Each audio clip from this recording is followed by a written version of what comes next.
সোমবার অখণ্ড বাংলাদেশ আন্দোলনের উদ্যোগে লন্ডন বাংলা প্রেস ক্লাব মিলনায়তনে পলাশী দিবস উপলক্ষে পলাশী ট্র্যাজেডি ও আজকের বাংলাদেশ শীর্ষক আলোচনা সভা অনুষ্ঠিত হয়েছে। সভাপতিত্ব করেন কবি আহমেদ ময়েজ।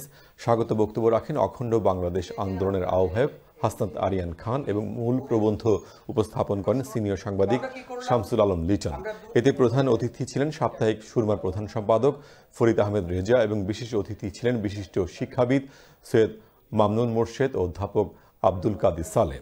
আলোচনায় আরও অংশ নেন দৈনিক সিলেটের ডাক সম্পাদক নজরুল ইসলাম বাসন, দর্পণ টিভির পরিচালক রহমত আলী, দৈনিক আমার দেশের নির্বাহী সম্পাদক অলিউল্লাহ নোমান, স্পেকট্রাম রেডিও ইউকের পরিচালক মিসবাহ জামাল, সাবেক কাউন্সিলর লেফটেন্যান্ট অবসরপ্রাপ্ত ইমরান আহমেদ চৌধুরী ও গবেষক ডক্টর কামরুল হাসান।